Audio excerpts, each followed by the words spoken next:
Beloved brothers and sisters, do you have the Bibles? And do you read them? Well, I'll prescribe 3 books, which most of us, not most of us, but all of us, have to read and pray while we are reading those books. For those who are not religious, the Bible and the lives of the saints.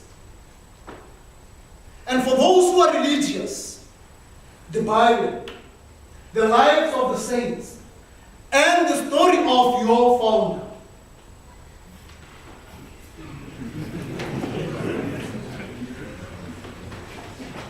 This is very important tools which we have to use as Christians so that we may be able to follow Christ closely. We are called to do what? Yes, we are speaking about the vocation we have. We are speaking about the calling which we are following. But we are called to do what? We are called to welcome Jesus as one who will welcome a child around of today's gospel.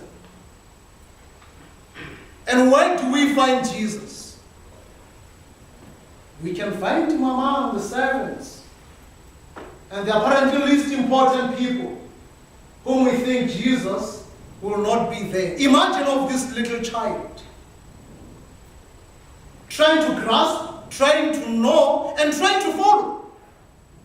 Now get me correct. There's a difference between childhood and childlike and childless. Childish. Because as a religious, you can be a 65-year-old boy. Or 65-year-old girl.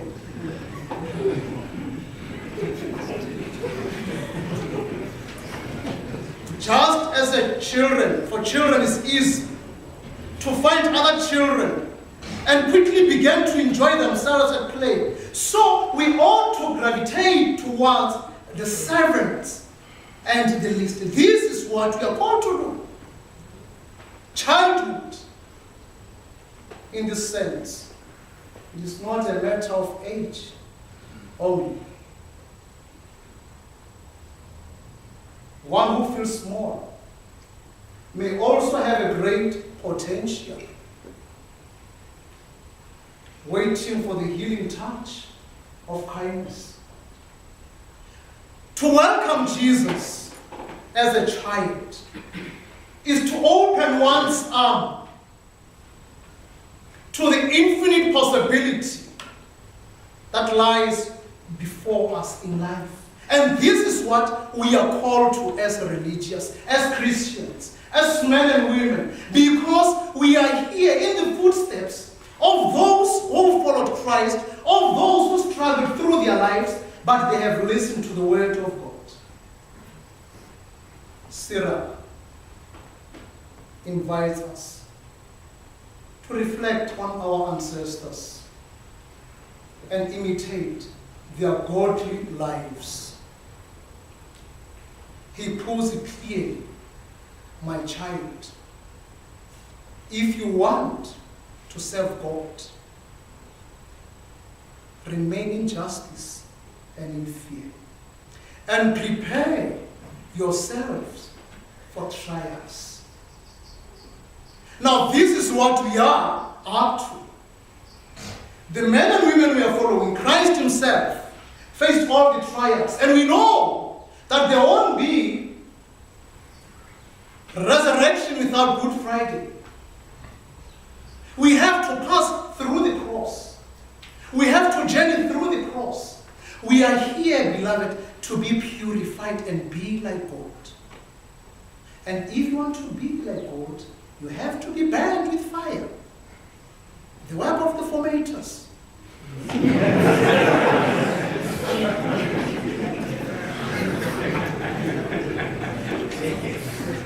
The work of the formators is to help us to embrace Christ and to know Christ. It's not to give us cheese every day.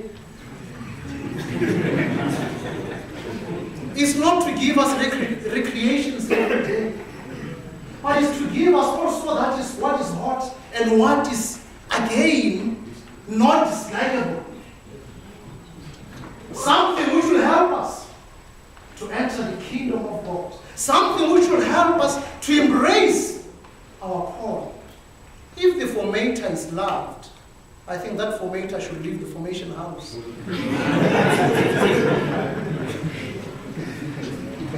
You have to be given names.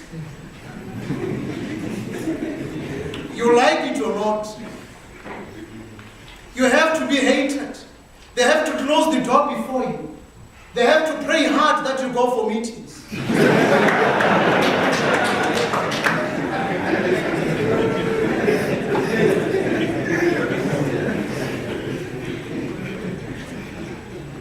You are called, dear beloved, not only to help those who are in formation, but also ourselves, to better ourselves. Because most of us, we have the difficulties of being loved and liked. And that is not formation. Christ didn't form his disciples in that way. And also our founders, they didn't even try to form those men and women. Today we are here because they did take up the cross to the end. And my dearly beloved brothers and sisters, this is the time to prepare ourselves for following in the footsteps of the one who has borne all the difficulties through his shoulder. And he never turned back. Study the generations long past and understand.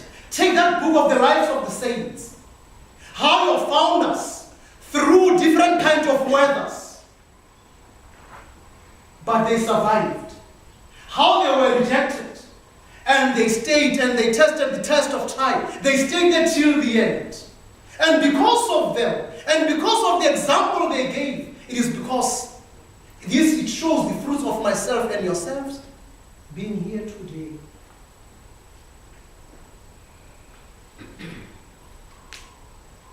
Our trials should be united with the cross and the resurrection of Christ. And this will help us to renew our hope, because we are on a journey to meet the one who has created us. And my dear beloved, let us ask God that we may understand our call, that we may live our call to the fullest.